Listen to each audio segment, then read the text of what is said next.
Señor nos hará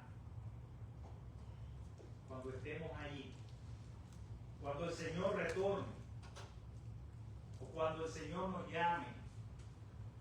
¿Qué nos preguntará? ¿Cuál será la pregunta más importante? ¿Será acaso que nos preguntará cuánto dinero has acumulado en el banco?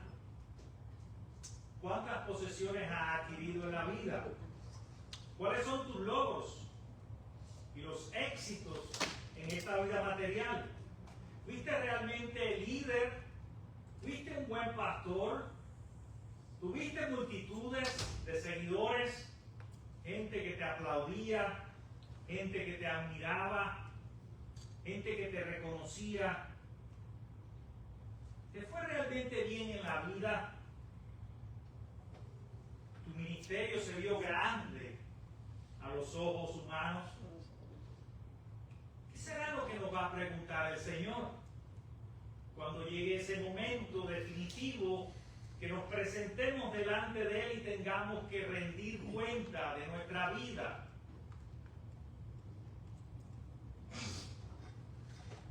Pero esas no son las preguntas que Dios probablemente nos haga. No. Dios no nos va a preguntar cuáles son nuestros éxitos, nuestros logros humanos. La pregunta más importante que quizás Dios nos haga cuando entremos en su presencia es si aprendimos a obedecer y a amar.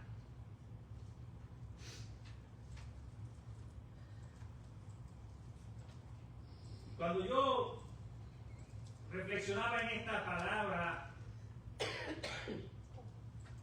yo me preguntaba cuál sería la pregunta que Dios le haría a Walter.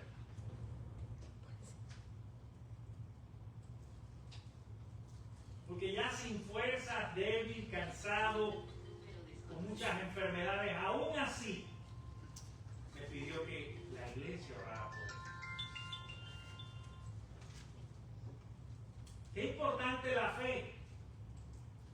Como dice la palabra, séme fiel hasta la muerte y yo te daré la corona de la vida eterna. Hasta el último suspiro.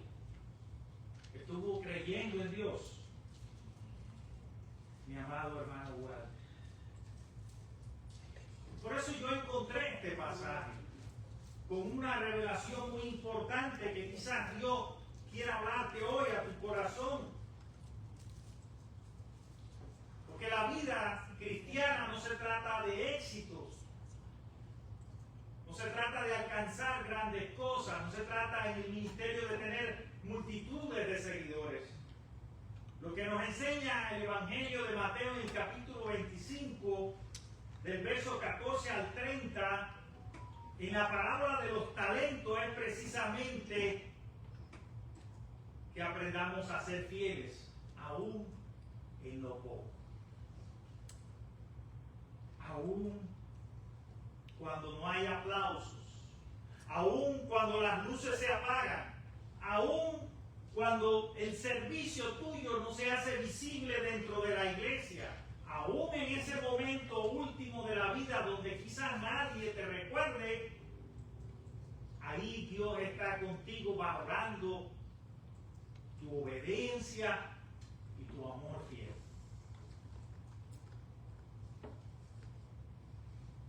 Porque al final de nuestra historia en este mundo,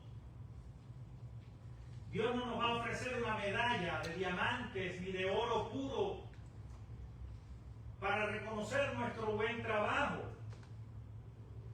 para reconocer que vivimos en santidad y nunca fallamos, porque eso Dios sabe que nunca va a acontecer en nuestra vida, que somos frágiles, que fallamos constantemente. Qué bueno que Dios, cuando lleguemos allí, nos diga estas palabras: bien, buen siervo fiel, sobre poco has sido fiel, sobre mucho te pondré.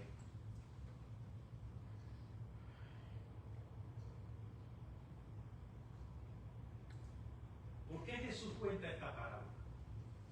¿Por qué Jesús cuenta esta parábola? Jesús está hablando de su regreso. y de cómo tú y yo debemos vivir mientras esperamos. Todos los capítulos 24 al 25 nos hablan de eso, de estar preparados, de estar listos, de no vivir con ansiedad, sino ser fieles y vigilantes, porque en cualquier momento el Señor nos sorprende.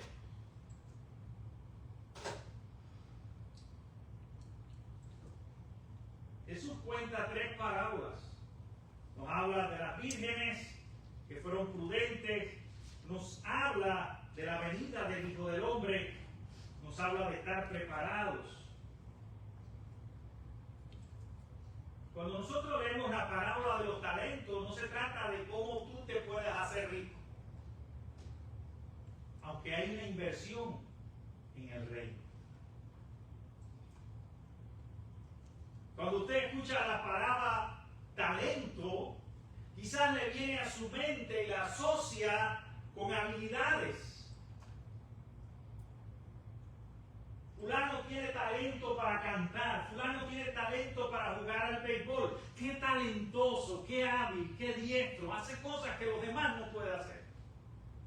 Pero en aquella cultura, talento no significaba habilidad. Talento era el equivalente al peso en oro y plata. Y cuando la Biblia nos habla de talentos que le son entregados por un señor a sus siervos, nos está hablando de una fortuna. Yo tuve el trabajo ayer profundizando en la escritura y en la cultura y lo que significaba la palabra talento, de buscar una equivalencia lo más aproximado posible. ¿De cuántos serían 5 talentos, 2 talentos y 1 talento? Que es lo que el Señor le entrega, le confía, los bienes que el Señor le confía a su siervo. Un talento equivaldría a 6,000 denarios, 6,000 días de trabajo. Eso era bastante dinero. ¿Quién se atrevería a darte hoy 5 millones de dólares? ¿Quién confiaría tanto en ti que pondría en tus manos un patrimonio de 5 millones de dólares, de 2 millones de dólares, de 1 millón de dólares? ¿Cuánto amor por ti tendría que haber en un corazón para confiar así en alguien? Y eso es lo que hace Dios. Y eso es lo que Jesús quiere enseñarles. Porque esto no es acá, no se trata acerca del dinero, se trata acerca de la confianza que Dios pone en ti cuando te llama a su obra. Él no está mirando si eres virtuoso, si tienes habilidades, si eres el que mejor predica o el que mejor canta. Él simplemente ha confiado en ti y aspira, cree firmemente que tú puedes mantenerte fiel hasta el fin. Porque Él va a estar contigo siempre. Amén. Por eso cuando le dice allí a los 2 siervos que son productivos, porque Dios da 5 y 2 a uno, y ellos lo duplican. Al que le dio 5 talentos, que serían hoy 5 millones de dólares, produjo 10 millones. Lo invirtió. Hizo un buen negocio. El que le dio 2, produjo otros 2. Serían 4 millones de dólares. Pero hubo uno que tuvo miedo. Hubo uno de esos 3 siervos que el Señor le dio 1 millón de dólares. Y por miedo, y miren cómo dice la palabra, porque es muy importante. Dice, pero llegando también el que había recibido 1 talento, dijo, Señor, escucha bien esto, hermano, no se distraiga. Señor, te conocía que eres hombre duro y que ciegas donde no sembraste y recoges donde no esparciste. Por lo cual tuve miedo y fui y lo escondí tu talento en la tierra. Aquí tienes lo que es tuyo.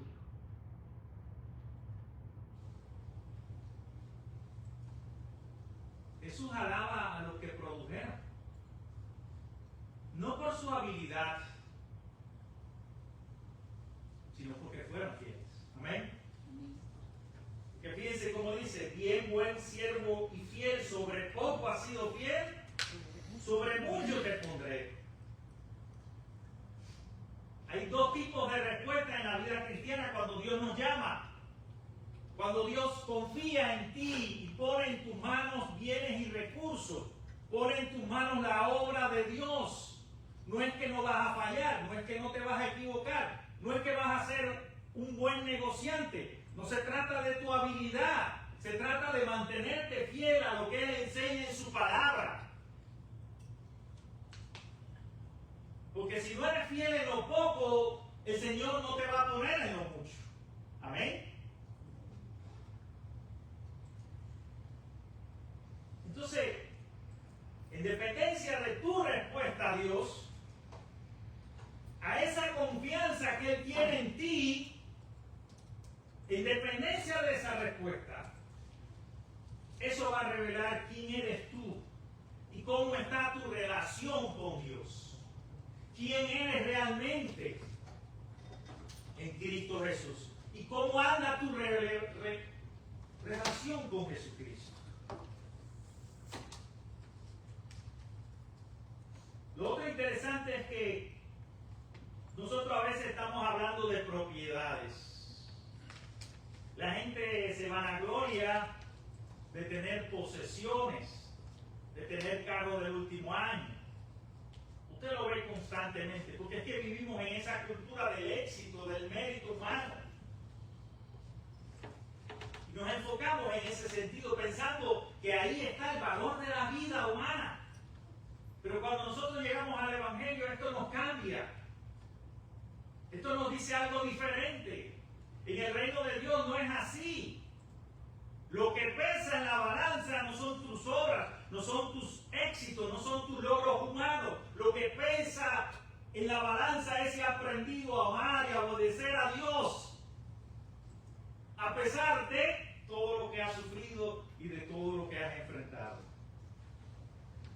Porque la vida es un encargo. La vida es un regalo. Hoy estamos y mañana nos fuimos con el Señor. Amén. Entonces, ¿qué es lo que tienes? ¿Cuáles son tus posesiones en el tiempo presente? La única posesión que tiene el ser humano es el ahora. De lo único, escucha bien, de lo único que tú eres dueño en esta mañana es de este tiempo que estás aquí delante de Dios. No tienes más ninguna posesión. Todo lo demás puede derrumbar. Si ustedes lo saben bien, no estoy diciendo nada nuevo, pero a veces lo olvidamos. Todo puede caerse de un momento a otro. Tu finanza, tu cuenta de ahorro, tus posesiones, la economía mundial puede caerse.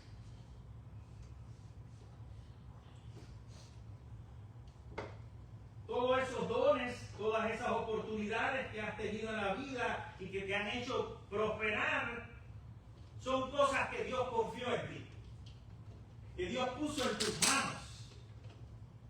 No lo reconoces porque no vives con fe, porque no alimentas a diario esa fe. Por esas puertas abiertas y esos recursos que tú has usado para prosperar en la vida material vienen de Dios. El oro y la plata vienen de Dios.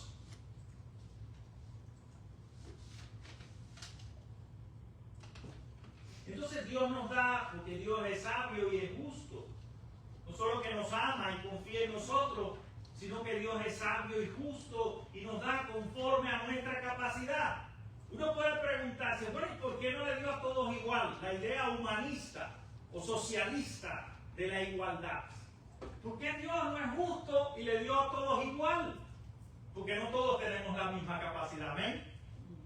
A uno le dio 5, a otro 2 y a otro 1. 5, 2 y 1 dice la palabra. Pero no hay reproche, no hay injusticia. Dios sabe. Lo cierto es que nadie puede decir que Dios no le ha dado a nada. Si tú tú dices que Dios no te ha dado nada, es porque eres un malagradecido y no has entendido la forma en que obra Dios. Hay mucha ignorancia de la palabra de Dios. Y bueno, lleva tiempo comprender ciertas cosas. Pero lo cierto es que los dos primeros trabajan y producen. Y cuando el Señor vuelve, ambos escuchan las mismas palabras. Bien, buen siervo y fiel. Entra en el gozo de su Señor. Fíjate que no dice siervo famoso, siervo exitoso, siervo perfecto, no lo dice. ¿Qué es lo que dice? Siervo fiel. Walter era perfecto, no era perfecto, mi hermano. Era exitoso, depende cómo tú lo analices, pero sí fue fiel. Y doy testimonio de eso, de su fidelidad inquebrantable a Dios, de su amor por la obra de los amigos. Walter Tamayo amaba a esta iglesia, como pocos. Como pocos amaba a esta iglesia. Nunca escuché de sus palabras algo que tuviera que ver con destruir la iglesia, con hacer daño a alguien. Nunca lo escuché. Podemos estar de acuerdo o no con sus opiniones, eso sí. Pero de que era fiel, la mayoría de las veces que hablaba conmigo al Evangelio de Jesucristo, en lo que me enseñaba y lo que me decía, sí. Yo soy testigo de eso. El que ignora la Escritura quizás no lo pueda entender así. Y yo respeto eso también. Pero lo cierto es que a esos dos que produjeron y que duplicaron sus ganancias, Dios no los llama exitosos ni perfectos, le dice siervo fiel. Como aquella viuda pobre, la viuda pobre dio. Y dice la palabra que esta viuda pobre echó más que todos. Porque todos echaban de lo que les sobraba, pero ella dio lo poco que tenía. Y eso tiene un valor muy grande en el reino de Dios. No fue que ofrendó mucho en cantidad. Lo que quiere decir y significar ahí es que lo dio por amor. Dio todo lo que tenía. Porque su corazón conocía a Dios. Mira, puede haber dos personas que estén sirviendo en una misma tarea y una hace mucho para que la vean y para ser reconocido. Y otra hace poco, lo hace en silencio, pero lo hace con amor constante. ¿A cuál premia a Dios? Mira, querido hermano, la iglesia se sostiene a través de la historia mucho más por fidelidades silenciosas que nunca nadie reconoció. ¿Cuántas personas han muerto en nuestras congregaciones en Cuba que fueron ejemplos de fidelidad y de amor y de obediencia a la enseñanza de Dios, que nunca fueron pastores, que nunca fueron ministros, que si los reconocieron ya fue en el ocaso de su vida, pero por esa obra silenciosa y anónima la iglesia se mantuvo firme en tiempos de persecución, en tiempos de prueba? Esos son los que tiene Dios reservado para su reino. Ahí está el premio, por eso le dice, no porque sea poco en cantidad lo que le había confiado el Señor, porque era bastante, eran millones, era una fortuna lo que Dios le había dado en el ejemplo de la parábola. Lo que quiere decirle es que todo lo que puedes alcanzar en esta vida siempre va a ser poco, nunca va a alcanzar los estándares de Dios, pero si eres fiel en lo poco, en eso que para ti quizás sea mucho o para los ojos del mundo, no es nada comparado con el gozo de tu Señor cuando entres en su presencia y vivas eternamente con Él. ¿Qué significan 80, 90 años aquí con riqueza si cuando llegues allí vas a gozar de la eternidad y de la alabanza del cielo, de permanecer en su presencia por siempre?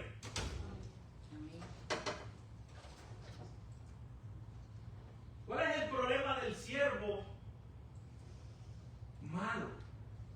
Del siervo negligente? No fue su falta de capacidad, no fue su falta de capacidad, no fue que era malo haciendo negocio. Era que no amaba a Dios. Era que no confiaba de verdad en Dios. Porque Dios le dio un talento, $1.000.000 ahí en su mano. ¿Le amaba o no? Pero miren cómo lo ve. Qué imagen tan torcida, distorsionada de quién es Dios. A veces tú y yo podemos tener. Que le infundía en él miedo. Que no lo dejó llevar adelante a plenitud. Dice, Señor, te conocía que eres hombre duro. Que ciegas donde no sembraste y recoges donde no esparciste, por lo cual tuve miedo. No conoce a Dios. No es lo mismo lo que yo me imagino de Dios que lo que Dios revela en su palabra. A veces estamos muy distantes del Dios verdadero. A veces tenemos una imagen equivocada de cómo Dios obra y de cómo Dios premia la fidelidad de los hombres de Dios. Y eso es muy importante que nosotros lo entendamos, porque no hay otra manera de entender la parábola. Por miedo enterró el talento, enterró la fortuna que Dios le dio, los bienes, los recursos. ¿Cuántas veces el miedo produce eso en nosotros? Tenemos miedo a fallar, tenemos miedo a no ser reconocidos, a quedar en el ridículo. Y no nos comprometemos a la obra de Dios. Hay miedos ocultos ahí. Y enterramos en lo profundo de la tierra eso que Dios te ha dado para que desarrolles, para que seas productivo, para que seas útil en la obra de Dios. ¿Cuáles son esos miedos que hoy no me permiten ser fiel en lo poco? ¿Por qué entierro cosas que Dios me confía? ¿Por qué permito eso? Que el ambiente me condicione, que el miedo me controle. ¿Por qué no obro con amor y obediencia a lo que Dios me dice? ¿Por qué no lo hago? Si Dios confía en ti y confía en mí, así imperfectos y pecadores como somos, Dios no ha llamado a gente justa y perfecta. En ninguna parte del Evangelio dice eso. Pero sí quiere que seamos responsables con lo que Dios nos ha dado. Amén. Porque si te dio dones y recursos y bienes para su reino, tienes que usarlo con fidelidad, con amor, con obediencia, con responsabilidad. Porque cuando lo conoces de verdad, no puedes quedarte paralizado. Tienes que moverte en dirección a lo que Dios te llama a hacer. Y nada ni nadie te va a detener, ni siquiera la muerte, ni la debilidad va a impedir, como no impidió en la vida de Walter, que siguiera allí desde una silla de ruedas y desde una cama, paralítico, aún clamando a Dios y hablando de Dios.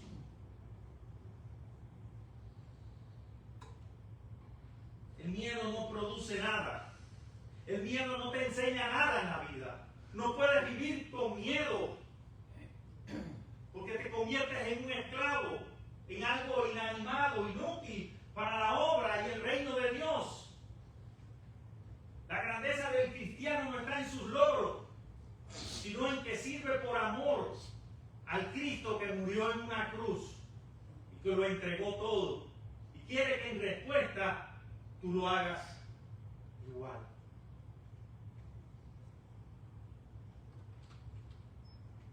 Obedecer es amar. Y el amor se ve en lo que hago con lo que Dios me ha confiado. Y con esta última idea termino.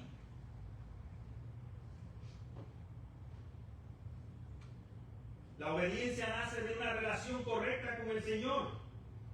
Los siervos fieles a través de la historia actuaron porque implícitamente dijeron con su vida: mi Señor es digno, su palabra vale, su regreso es real, su gozo es mejor que mi comodidad. Y obediencia significa en esta palabra usar lo recibido para los propósitos de Dios.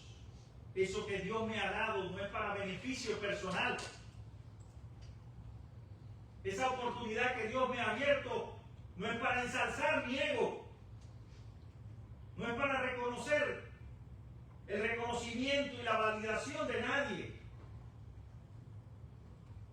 Y no solo estoy hablando de dones espirituales, también pueden ser cosas muy naturales y comunes, como el trabajo, la ética, la familia, tu tiempo en casa, tu pureza en secreto. Porque somos lo que somos en realidad delante de Dios cuando nadie nos ve. Cuando nadie puede pedirte cuentas. Ahí es que de verdad vamos a reflejar nuestro carácter. Cuando vienen las pruebas, cómo tú y yo reaccionamos, si nos mantenemos fieles. José estuvo preso en Egipto. Allí no había aplausos ni reconocimiento. Había sido traicionado y olvidado en una cárcel. Pero allí se mantuvo fiel en lo pequeño. Por eso dice la palabra que Jehová estaba con José. Amén. ¿Dónde me está llamando Dios a obedecerlo? ¿En qué área de mi vida, dice Dios? Ya basta ya, deja de enterrar lo que te he dado. Úsalo para mi reino, para mi gloria, para mi honra.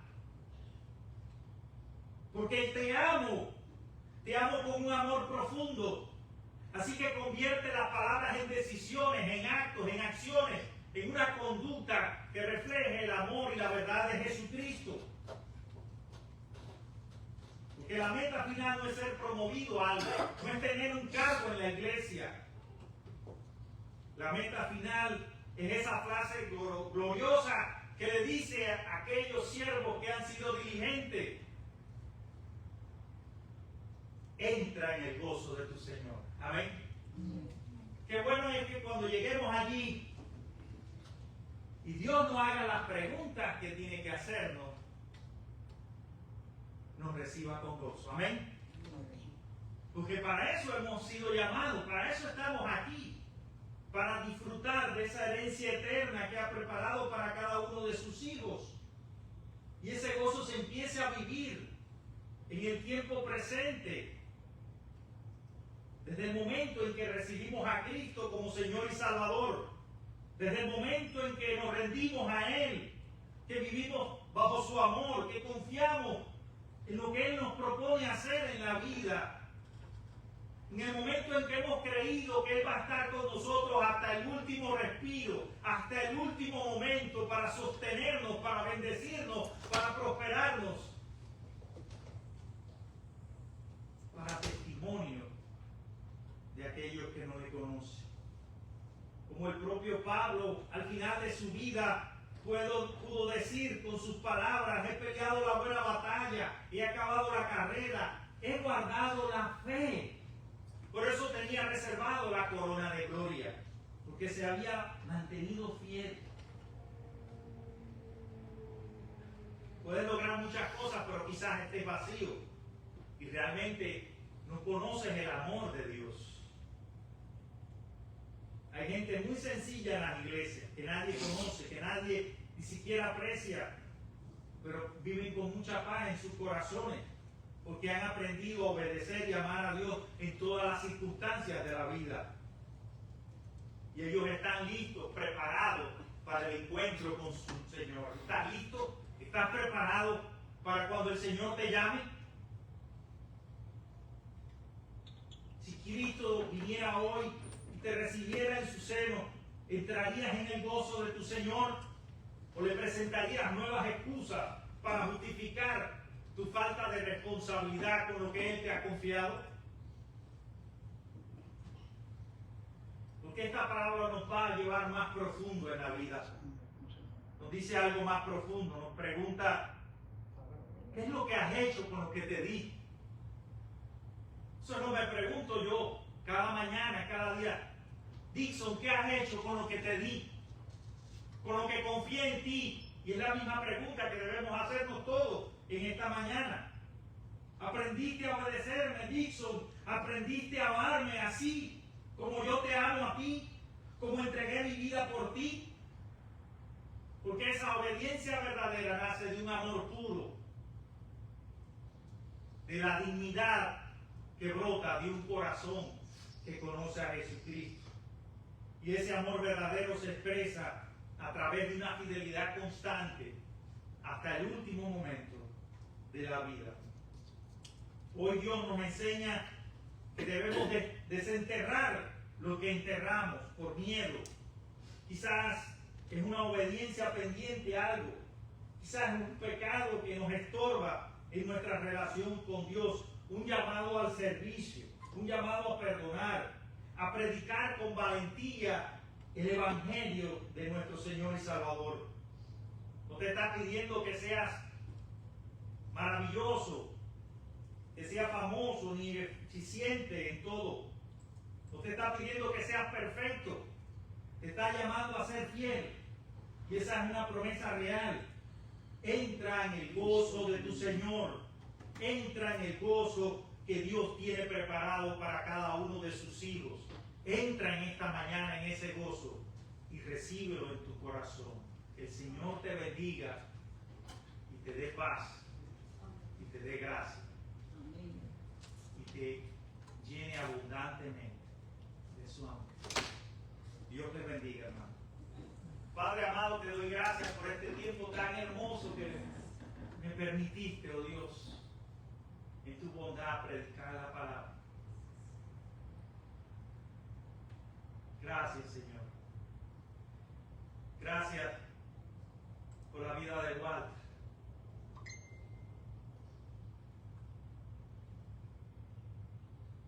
Gracias, Señor. Yo sé que está contigo, Padre. Ayúdanos a ser fieles hasta ese último momento de la vida, Padre. Cuando ya las fuerzas no nos alcancen, Señor. Cuando las luces se apaguen. Que nos digas esas palabras y cumplas tu promesa. Entra en el gozo de tu Señor.